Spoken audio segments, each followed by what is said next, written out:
Welcome, guys. Good to have you.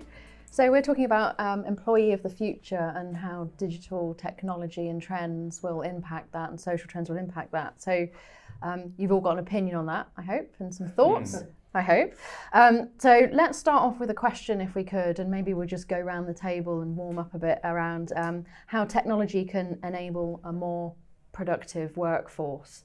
Enrique, can we start with you? You've got a very distributed workforce out in the field. Perhaps you've got some thoughts on that. For us, very important is communication. So enabling, we've got people in very many locations, rail tracks, in pits, in mechanical pits, etc., who need communication. We need to know where they are, we need to talk to them. And traditionally, it would have been a job of maybe a supervisor kind of going around and checking. Now you can have someone on a rail track reasonably safe through technology. Because both the person knows where the train is, the train knows where the person is, and so on and so forth. Oh, so safety is a big thing. Safety is a big thing. Yeah. And is that impacting their productivity as well? It impacts their productivity because, of course, they need to, they don't need to worry about those things. They need to spend less time in, checking on things or doing things because technology does it for them. Okay. Yeah. Great. And who wants to chip in next? Who's got something different from the workforce? Yeah. I suppose from my perspective at MacDonald, we're a professional services organisation. So it's a very different community. Yeah, we've got 17,000 people spread out all over the world, knowledge workers. And I think over the last 10 years, like the improvement in productivity has been enormous. And we're an industry, we're sort of infrastructure focused, an industry where productivity is a real problem. So I think the improvement's all down to cloud technology and the rise of cloud. So what we're finding, just a couple of examples. So people are completely liberated from their desk. So they're different type of people from your organisation. So we can work wherever we want, whenever we want, and almost from any device we want. And that's just such an improvement for people's work-life balance, although there are risks as well, obviously. Okay, so work-life balance and therefore productivity, do you think? Yep, absolutely. Oh, fantastic. The other thing that I think even more profound is the ability to communicate and collaborate across the world. So we've got world-class experts around the world. Yeah. And what we can do now, because you can access people, you can communicate, is we can bring that expert to bear on the client's problem and make sure we get the best solution. But the other way that's been really interesting, I think, over the last few years is the rise of communities. So what we find, you've got the expert that probably knows the answer, but if you post a question onto one of our communities, you get like a crowdsourced answer as well. Right. Yeah. And it's moderated by the community. Yeah. And we're finding that we're getting exceptional sort of innovative solutions to problems. Better results because of that. So in fact, one of our questions is around remaining cohesive and employees remaining cohesive despite perhaps digital technology separating them in geographies and physical locations. But actually what you're saying there is that's enabling that cohesion through communities and crowdsourcing ideas and those kinds of things. Fantastic. Picking up those thoughts, Johnson Matthey is in 32 countries around the world, and we've got plants and scientists around the world, and our mission is to make the world a cleaner and healthier place today and for the future. And our strategy is to look at this in three ways. So we've got scientists, we've got managers, we've got producers in plants. So what we have to do for the scientists, which is based on knowledge sharing and the ability to share data securely but very efficiently amongst those experts, as you do with MacDonald, is to provide tools to enable that.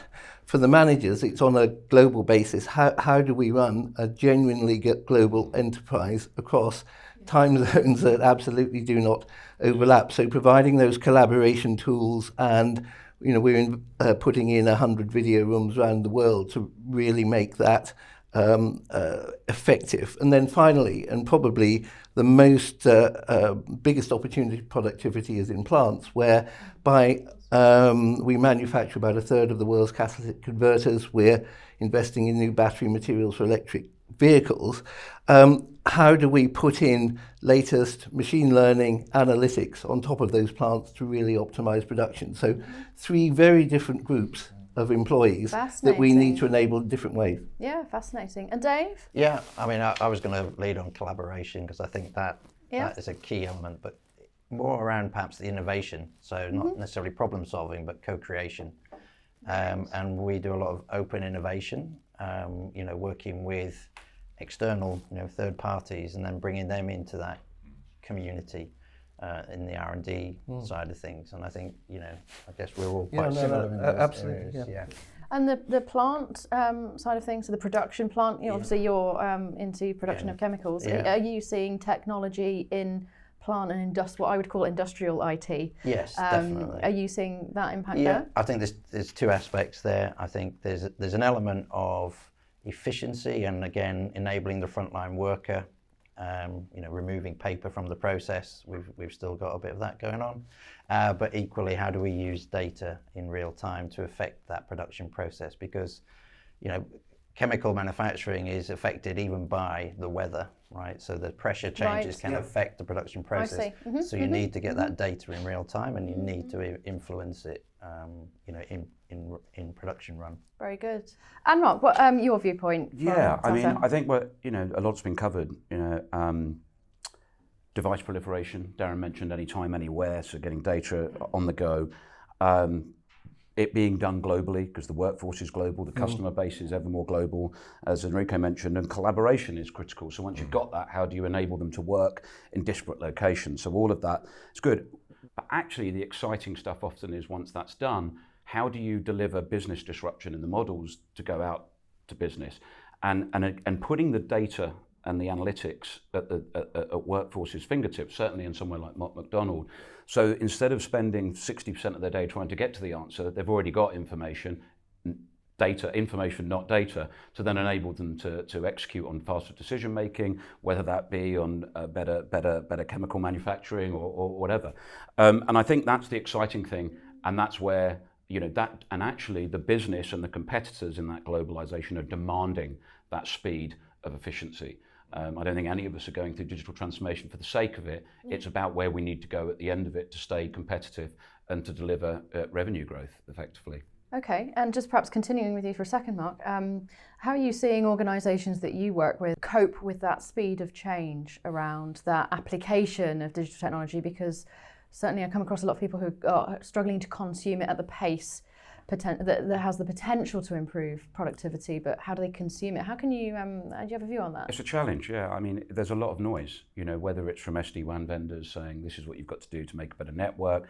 You've got CEOs that are saying, well, maybe you don't have as much money. We want you to reduce the cost by 25, 30% a year. We need you to keep all of these applications on whilst turning everything onto cloud. So, the concept of, I guess, you've got to change the wheel whilst driving.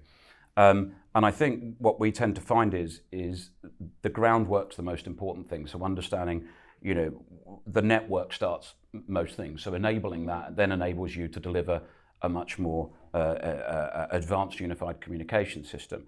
But also being mindful, what we find working with some of our customers is being very clear on the goals they're looking to achieve from a business perspective. And often, you talk to many CTOs, I'm sure it's like, well, how was it successful? Well, I didn't really get any complaints.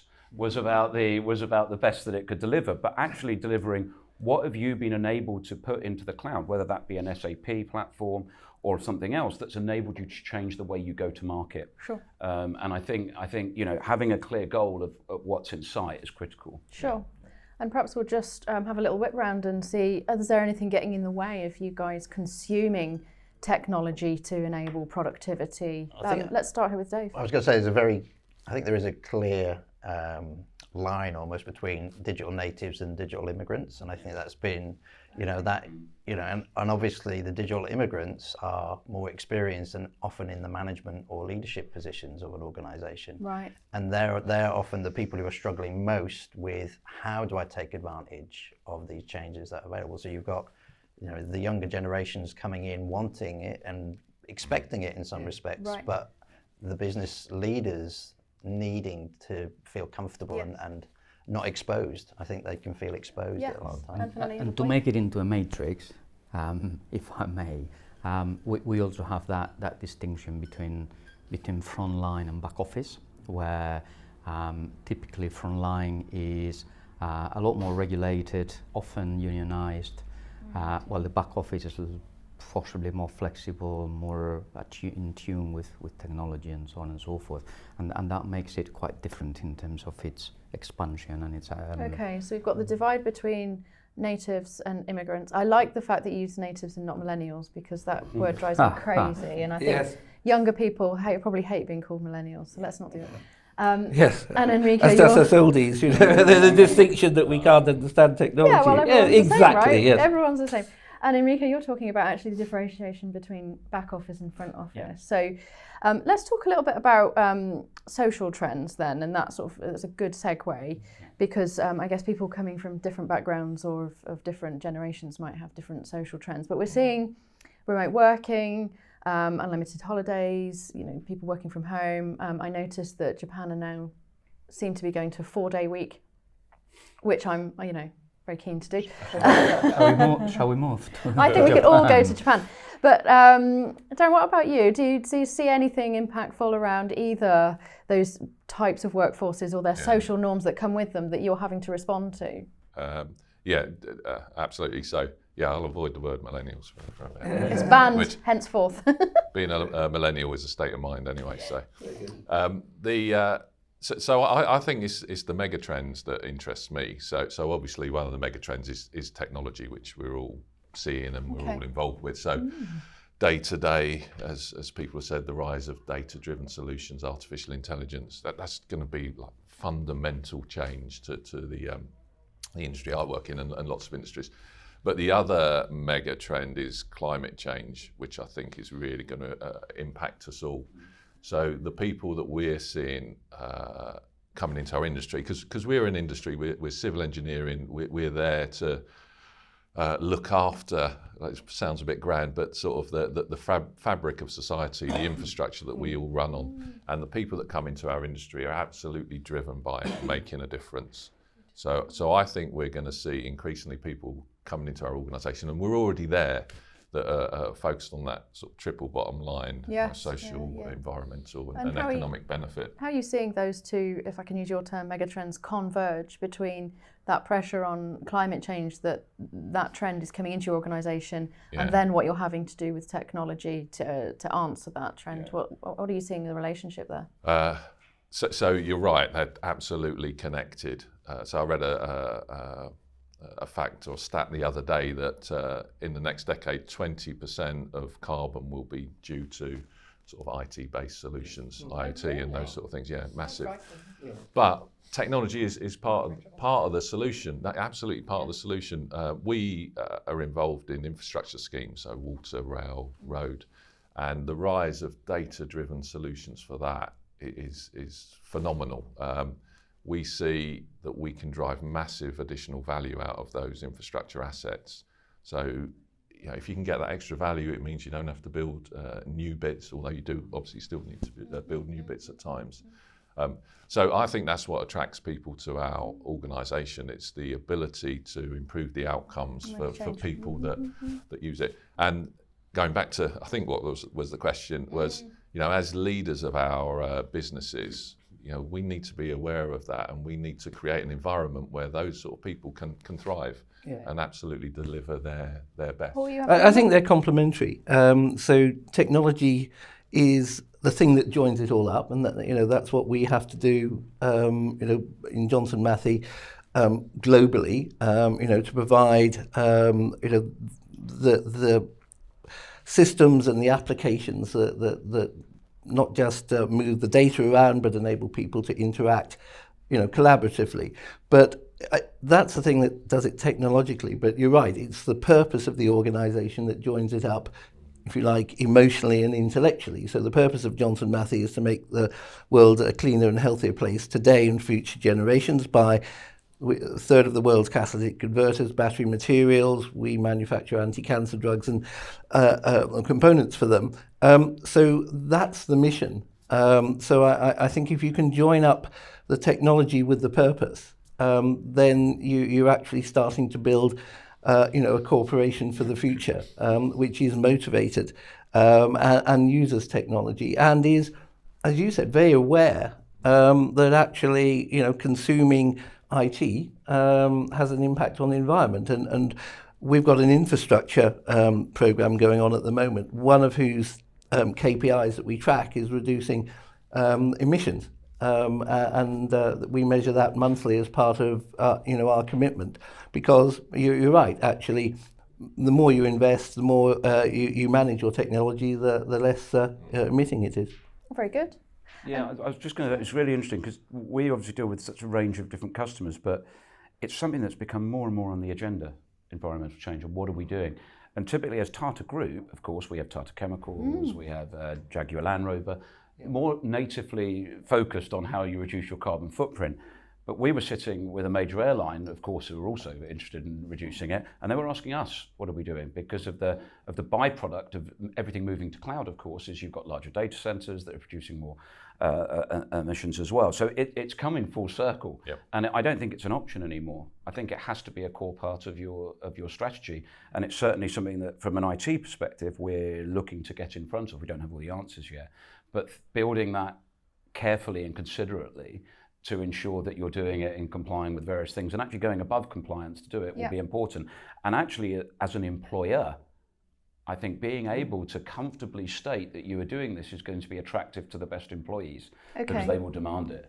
So as a technology provider, you're also having to attend to your own technology and consumption that's impacting climate. And how about some real life examples where you guys have seen where you've been able to apply some technology that's either helping to deal with these changing social demands and to increase productivity, or even to answer some of the megatrends that you were talking about? And let's start with you, Mark, again, where we were. Any examples that you're seeing via customers on that front? Yeah, I guess we do a lot of work with F1.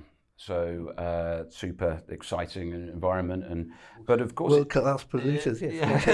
and they've come out in the news and said that that they're going to be carbon neutral. Indeed. Funnily enough, it's not so much obviously they'll look at the actual pollution from the cars is insignificant compared to the amount of stuff that has to be transported to the event. So it's all the lorries and everything else. And all those flights. If you look at the media, so they used to have a fleet of people, even looking at things like VAR in the Premier League, that media can now be delivered seamlessly from a place, wherever in the world. And because of the technology and the speed of data transference, you are actually not needing anywhere near, there's sort of a 70-80% reduction in people traveling to those events to enable that. Now, of course, at the back end of that, there's a data center doing all that stuff, which we then need to address. But I think probably it's the bigger evil at the start, and then you work how you diminish it moving down. Yeah. But that's certainly a very real life example where technology, in terms of data speeds, comms capability, to be able to get that information to your fingertips. And it is really, imagine in an F1 race, having that data at your fingertips. Absolutely. To make real-time decisions on pit stops and stuff, which would have been a fleet of people not needed anymore. Or not needed on site. Okay, great example. So you're talking about giving people access to the data and the streaming remotely from location. Let's flip. Can we come to you about mobile workforce and how you're seeing that? Practical implications and applications for you in your workforce?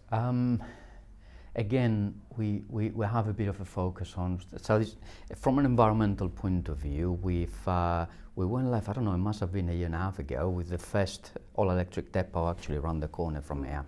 And all the buses are electric, and people are really proud of the employees. They like it, we like it, the fact that we could achieve something like that. So that could be maybe an example of engaging the workforce. The other mega trend that I wanted to highlight is the flexibility of. I think the younger generations are going to demand more flexible work because when I was young, my life expectancy was about 75, 80 at best.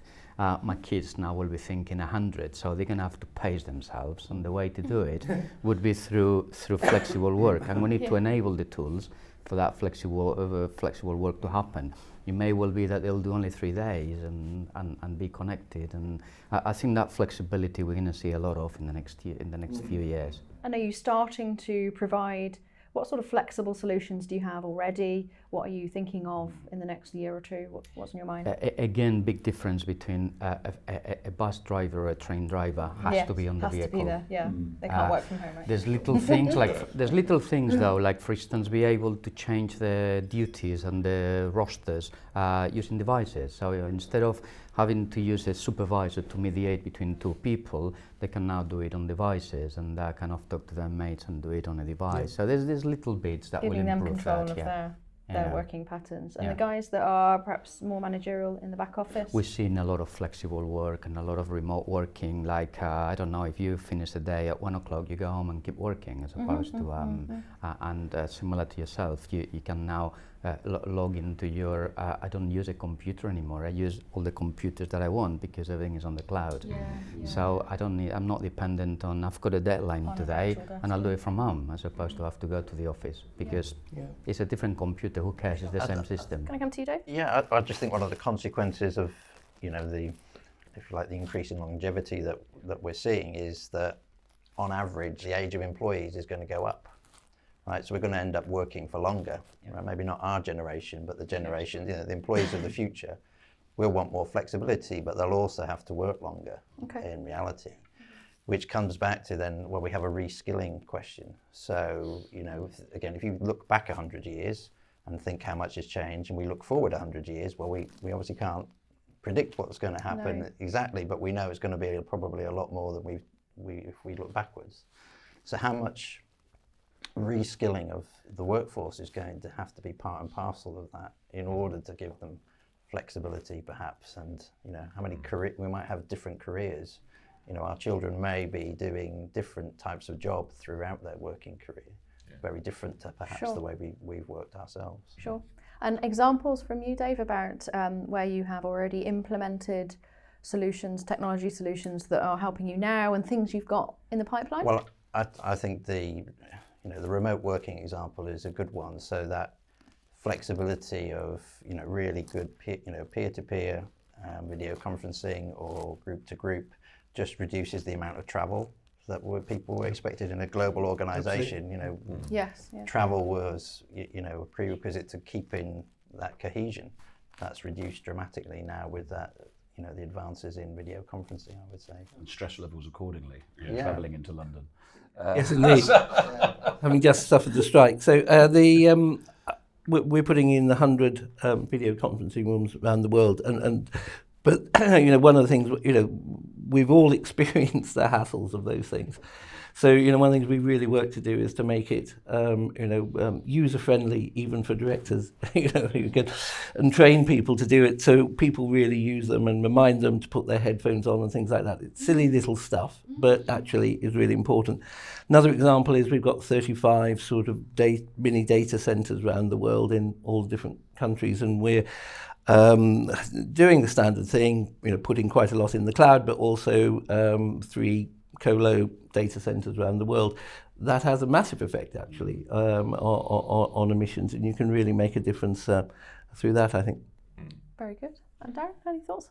I was just going to pick up on one small point there. So, in Mott MacDonald, we've implemented VoIP, so everyone can do what they want in terms of communication, and we found that one of the key things is, if you've got a lot of people in a meeting room, and then a few people around the edges, the people around the edges don't communicate so well.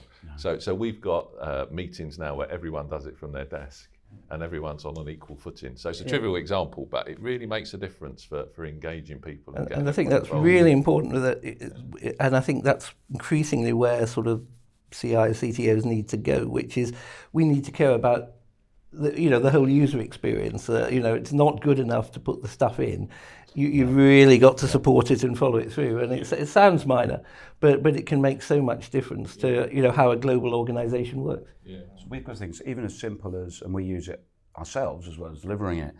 But you're absolutely right. I mean, just delivering it. I mean, the biggest issues you've got with some of these things like Microsoft is the actual consumption and activation of the platform. Yeah. You put it in, it mothballs, you're only using 30% of it. So actually, but addressing the culture, and we've all probably done it when you're dialing in remotely, but you're not really paying attention because you're doing about 5 other things. So mandating that you actually dial in via video. Yes. you can't do it then. You actually have to focus and you're automatically more engaged within the discussion. But there's lots of little things like that. Of course, you don't need to do that if you're physically in a location, but it's very interesting. Leave your phone in the entrance. Yeah. We do that with the team meetings. There, people are not allowed phones. We put them in a tray in the entrance. Yes. So we're about humans as well as technology. It's how humans use technology. Yeah. Very interesting. So go ahead, I please. think all transformation, we look at it, it's sort of maybe 50% technology, but maybe more than 50% people. So we focus hard on the people bit.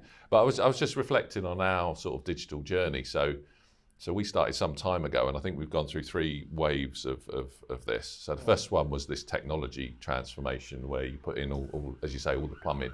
If you haven't got the basic stuff in place, you don't stand a chance. You know, if people can't get to the internet or get the computer they want, then you can't do anything else.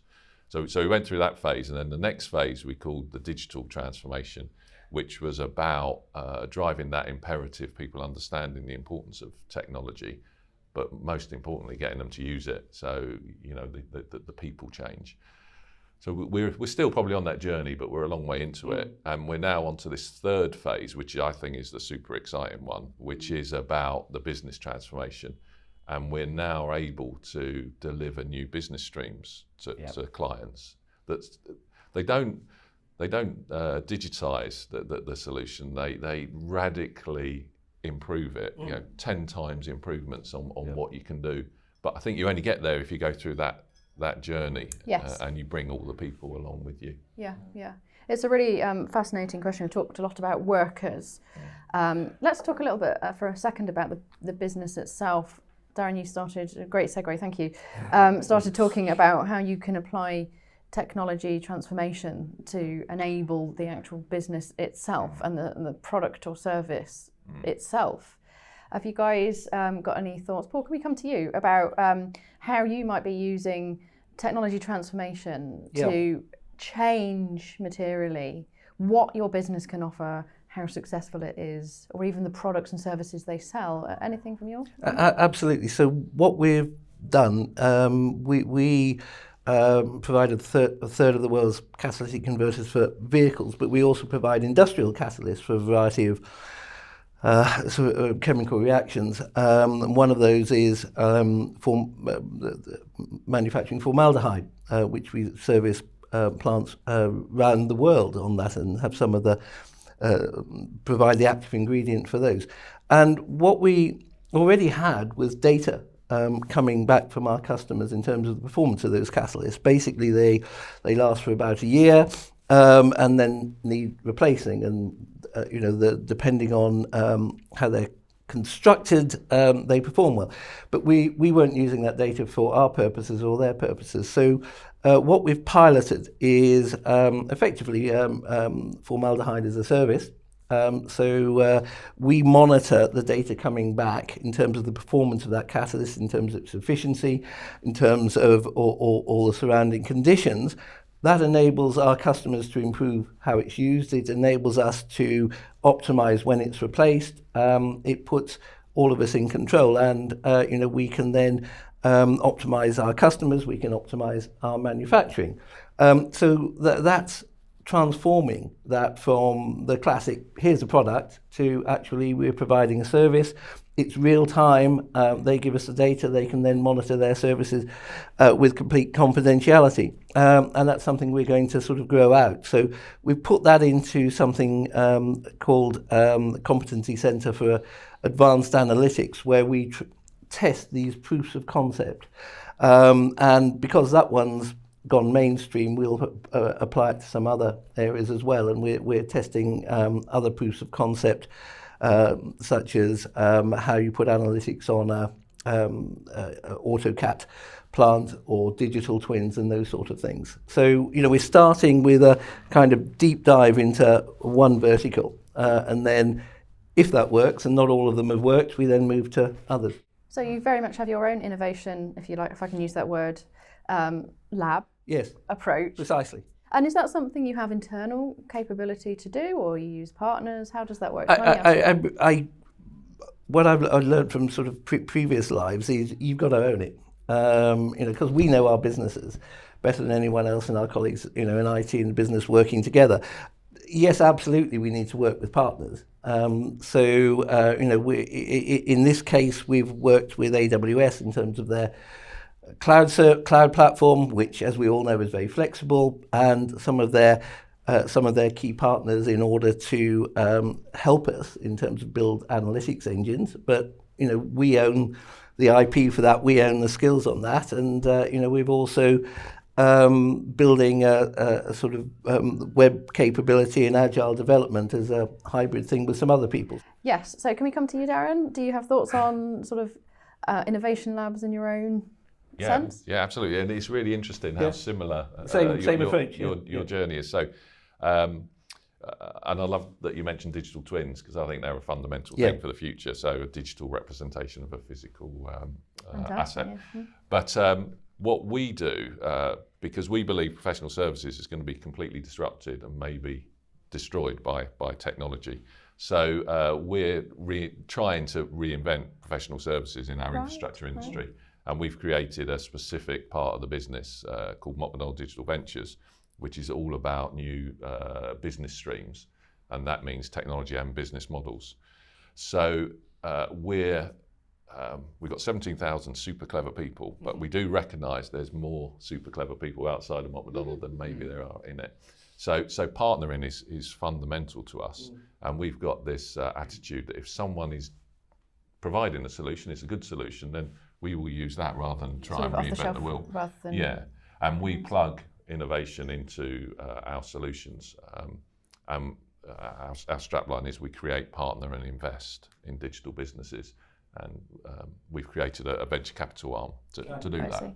I see. And it's great because all of the technology is there to improve the outcomes for the people that we all want to help. But big organisations find ways of stifling that innovation. And I think our mission is to try and help that innovation get all the way to the end to make the difference. Yeah, very good. So you're very much owning that ideation and driving it forward, but with a community inside and outside your organisation that's helping you. Enrique, can I come to you about maybe a slightly different model for you, but how are you breeding that innovation, and how's that impacting the people that work for you, and how's that transpiring for you? Our obsession is customers, because that's what we're not a B2B, we're B2C, and we're obsessed with the passenger journeys. We do 1.3 billion every year of those journeys, and we came a year ago with a year and a half ago with something we call the Billion Journey Project, which is an accelerator. And what we do is we throw problems at people and little startups, medium-sized type people, and these problems tend to go around passenger journeys. Things like disabled passengers on trains, or it could be, we've recently gone live with something called demand response transport, which is a hybrid between a bus and a taxi. It's like a mini bus on demand, if you like, through an algorithm-based system. So, and it works quite well. It engages people as well that want to do something slightly different, and that experience has been quite good so far. Yeah. Excellent. And you're working with perhaps smaller organisations. Yeah, little, some of them are as small as 3 or 4 people. More niche ideas for you. Niche ideas, and you keep some of those relations. Yesterday, actually, I had a chat with one of them from the first cohort, which is now, as I say, 18 months old. And we're still doing a bit of work with them. Just a small company is now about 20 people as opposed to 4 or 5, and little by little, yeah. And how does that impact the people that are inside your organisation already? I know we started off talking about productivity and the workforce. How do these technology trends that you guys are implementing to enable the business, what's the effect on the internal people? How are they having to change their jobs, change their ways of working? How's that impact them? It varies. Some people, like everything, we're humans at the end of the day. Some of them embrace it, some of them resist it. In some of our companies or environments, the unions resist a lot of the technology because they do. So it varies enormously. Yeah. And we hear, I hear a lot in the marketplace, things like AI and RPA will, replace human jobs and those kinds of things. Mark, can I come to you for a second? I think it's really interesting hearing our guests from the buy side of the organisations talk about how they're becoming sort of technology companies themselves. As a provider of technology, what's the implications for you? How will you adapt, moving forwards from here? So, I mean, I think first and foremost, we're not only supplying technology, but we need technology to supply technology. So if you look at our things like NPS, so our Net Promoter Score, we focus very much on what our customers are saying about us, very much like you, and things like order turnaround, billing capability, all of that can be transformed massively by digitization.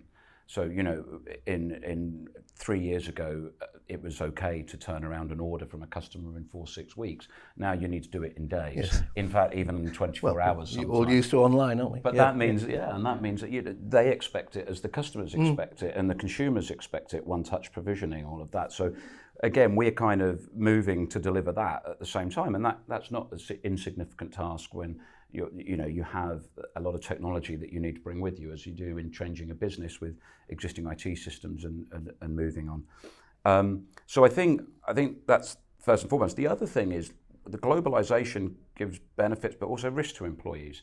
So all of our customers are demanding, generally, the question will be more capacity, more global reach, the same SLA and performance, but 25% cheaper. And you don't magic that up. So, you have to do it by redistributing the workforce. That as an AI can be a really important thing. And I would suggest that AI isn't necessarily replacing people.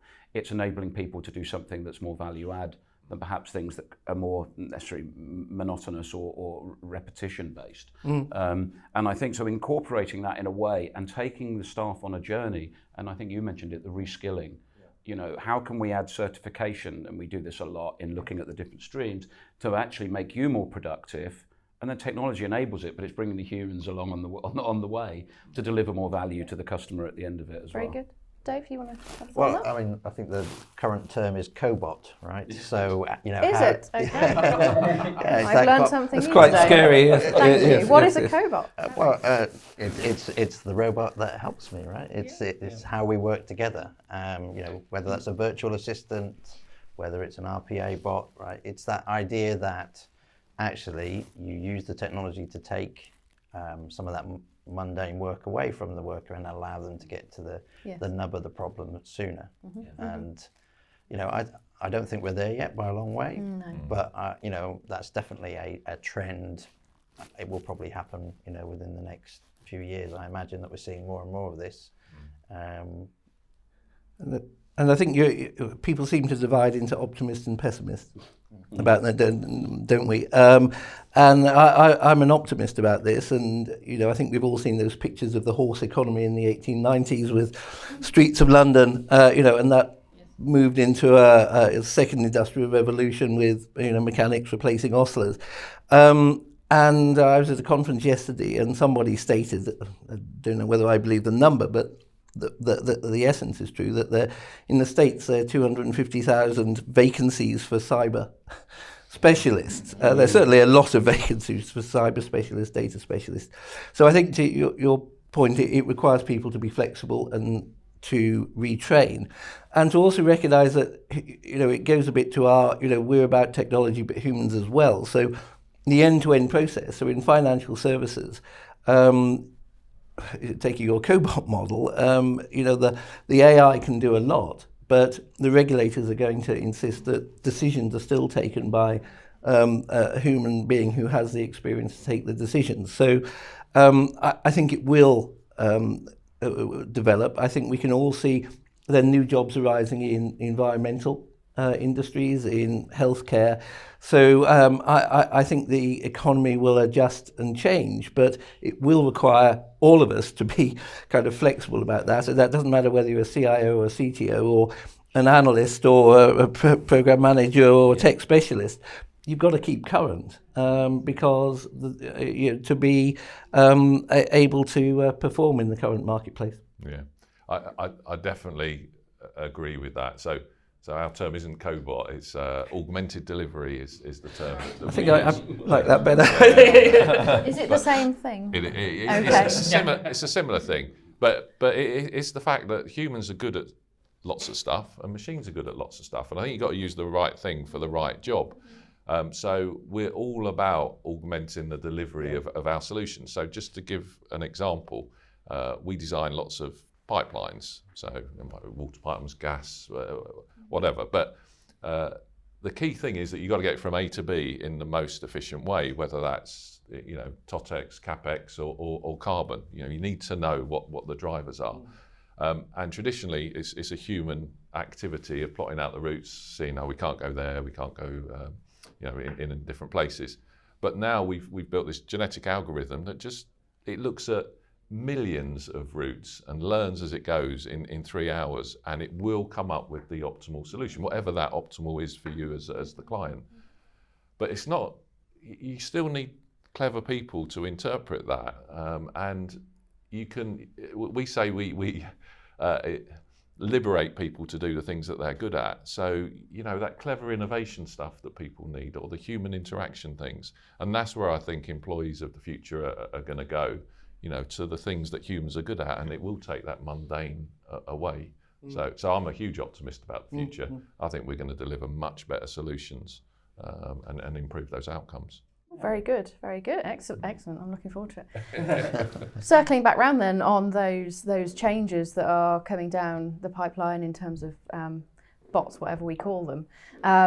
What's the implications then on the worker and the workforce that you've got, and the implications of how their jobs will change and how it might need to change interacting with those kinds of technologies? Is anyone seeing the implementation of that bot technology and what it's doing to the individuals? Any changes in the workplace accordingly?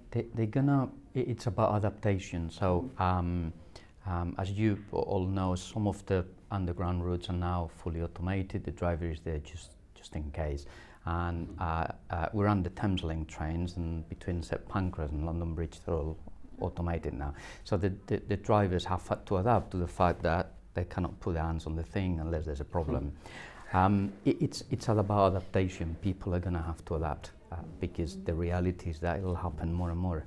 And what implications are you seeing from that already, having automated that? What happens to people in that? At the moment, I think I think it's working in terms of they realise that the volume of trains that we push through that line, you need computers to help you with it. It's the only way. The Victoria line, I think, is every minute. Humans can't cope with that. No, and I guess we're talking about both productivity but also safety. Safety here as well. You need signalling, and people are humans, and reality. They have to be there. Dave, in your scenario, tell us. Well, I think it's easy to forget managers in this process. So I see a lot of effort put into the frontline worker, whether they're front office, back office, right? The person who's using the tech is often, that's where the effort goes in retraining. Managers are often forgotten, I find, right? So as a manager, I might still be more comfortable with my Excel spreadsheet because that's what I've been using all this time, and it's my version. And moving those people to a different way of accessing information and managing staff, I think is a gap. I see that quite often. So the management of the change, management of and the people, how you run a team in the future, and what you need to consider. And I said there's a lot of effort goes into the person using the tech, but not necessarily the manager of the people using the tech. Okay. And I think it's really important that we as leaders of the technology change with the business leaders explain why and what's going on. And previous life, I was IT director at John Lewis when we were going through the online revolution, which is what we called it. We called it, this is going to go on omni-channel, and that had enormous implications for people who work in John Lewis sort of retail stores, because returns started turning up. You had to manage all of that. You had to recognise that a lot of the sales in your area were made online, but you may have sort of helped that because you demonstrated something in the store, the way people were shopping was changing fundamentally. And what the leadership of John Lewis then at that time did was got us all out to go and talk to everybody in the store. I had High Wycombe and Newcastle, and talked to the town hall about why retail was changing, and we needed to recognise that, and that meant their jobs would change fundamentally, and after Black Friday, there'll be an awful lot of returns coming into the store that they have to manage and deal with. They're not selling things; they're actually, which is, at first sight, not terribly, a sort of augmentation to their job, but actually getting people to recognise that that was how things changing. And one of the critical things that we did was make sure that any sales in that catchment area online were scored to that store, so they could see the big picture. So I think, it's hardly original, is it? But just communicating and explaining is really, really important. Sure. And Mott, can I come to you? I mean, how do you see yourselves either helping other organisations or even internally, adopting change and making the most out of technology? We've all seen in the past technologies applied and then sort of being 30% consumed because they've not been well landed. From your perspective, what do you see? Well, I think it's just really interesting on your point around John Lewis, because that's something that moved to transition to online. I mean, that's gone through full cycle, and look at the impact on the high street today. Yeah. It wasn't, there's often, it's a Y2K, there's a load of your doom mongering, but actually that was a reality. And I think that a lot of businesses now, and certainly as we're going through the transformation, change it's just there, it's going to happen. But no change means no business. And the statistics that come out from this, where people don't execute their digital transformation properly, there's a very bleak outcome at the end of it. We've seen that. So, you have to change. And I think now employees today understand that, because they're also consumers of technology themselves. Mm-hmm. So, it's interesting, but I'll always support my local store, except that I shop online. So the reality, is very much there. And it's then taking them on that journey to say, it's different, but that doesn't mean it's bad. It's just a different focus, and you're going to be deployed in a different way, or you're going to be. And so in our business, certainly moving maybe more back office functions to then redeploy to more customer facing that can give, to then answer your question, to then what we find with a lot of customers that are going there is there's a lot of noise. I think I mentioned that before. How can I pick between these different vendors? How can I best pick a path that that enables this consumer transition or employee transition? Moving to cloud. I know Mott went through this. You have to make things more secure. But then it's not a very nice experience for people dialing on from different places until you modify that, improve that. I think you had a phrase of frictionless user experience that working there. And again, it's part of that iteration. So we find if we can reuse those assets, say more of the mundane back office stuff, that is critical, but it can be automated, which frees up money to put more customer-facing expertise to then go and help companies transition and learn from. Yeah. We did work with Carlsberg. I stood up on stage with the CTO. I wouldn't know how to make beer, but we do know how to make networks work better. Mm-hmm. So it's very much, it's probably the best network in the world. Probably the best network in the world, yes, to coin the phrase. Very good. I think it's a great example where I think partnerships are so important in this area, right? Because, partners get to see so many applications of their skill set, right, or their product, whatever it might be. So, moving away from suppliers where, again, we think we know what we want, but actually moving it into a partnership model where we're actually saying, yes, we'll have the software, but how should we use it? Yes. What have you seen elsewhere? What is best practice? We want to move to that. I think that's a big step we've had to go through. Very good. And what's been fascinating as we've talked all the way through some of these topics is that it seems like we have groups of people, workers within our organisations that are at different stages, that are coming at it from different perspectives. I think let's talk for a second about how you're going to help all those people come at the adaptation at the same time. How do you guys get involved in coordinating that and making sure actually you're maintaining, everyone? How do you continue that collaboration and cohesiveness between people in the organisation, despite being perhaps geography separated, or even generationally separated. How does that work for you guys? Can we start with you, Darren? So as I said, we've gone through these 3 waves of transformation, and a lot of it was driven from a sort of central function. And what we've found is that, you know, asking people to change, and they say, oh, it doesn't quite work, and then they look back into the centre and say, well, fix it for us. And we feel we're at a stage where that's not the solution. The solution is at the business end. So we've now created a network of people. So the digital transformation has moved from like some central driven thing to a more of a pull initiative.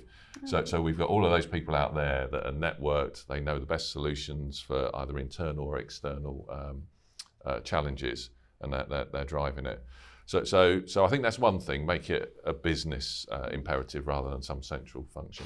But the other, which we've touched on a few times, leadership is just so key. Right. So right from the very top level of the organisation, right down to you know, the people managing the projects, they've got to believe and drive the solution. And that was, as the CDO, that was one of my big things, you know, get the leadership on board, which wasn't hard at MacDonald because they understand the drive, but it was an interesting journey. And Enrique, can we come to you? I mean, obviously you have a very diverse workforce separated by their function. How do you continue to maintain that everyone is sort of still staying, you know, involved and consuming the technology that you're bringing to the market? Any specific challenges there? Incredibly difficult, and similar to yourself, it has to be done locally. It has to be done by the managers, by the supervisors, the ones who want it. It cannot be done from the centre. It certainly cannot be done from IT. So a consumption thing, and that's exactly what Darren was saying. It's enabling consumption rather than forcing out change, perhaps. I think also you need to be very aware of the, if you like, the culture of where you're putting in a solution. So we've all probably struggled with China as a, you know, what do you do in China because it's so different to the rest of the world. Yes. But equally, you know, Southeast Asia generally, there's a whole host of different needs, if you like, from people in those regions. And so I think, again, you can't do it centrally and force out the same solution. You have to build a solution that can accommodate that type of flexibility.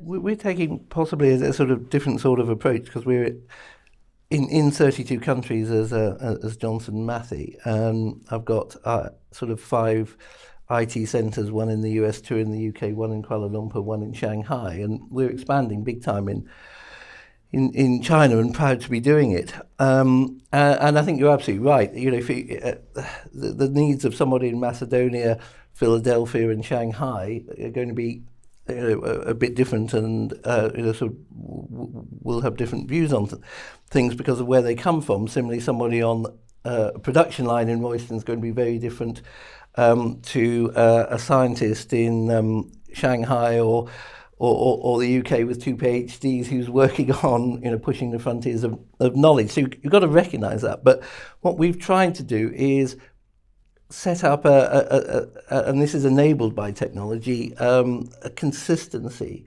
of how everybody thinks about the company in terms of the purpose. So we talk a lot about the purpose with some fabulous sort of graphics in terms of you know, how we make the world cleaner and healthier. But in terms of trying to standardise, and you anybody who's global here will know how hard this is. The HR, you know, conditions of employment are. So we've tried to standardise that, and we're about to roll out, or we've just started rolling out a global HR system in order to, you know, facilitate that, so people feel that sort of equality of treatment, and things like the opportunity to take 2 of your working days and deploy them on a charitable purpose. So I'm very proud of my team in Kuala Lumpur, who we've got one of the global help desks plus second line support based in KL. That they took sort of food waste, which is a bigger problem in Malaysia as in the UK, and distributed it to the sort of poorer neighbourhoods in KL. So I was very proud of them for doing that. So we try and have that consistency of treatment. Now that's only enabled by IT. That's about the whole company. Of course.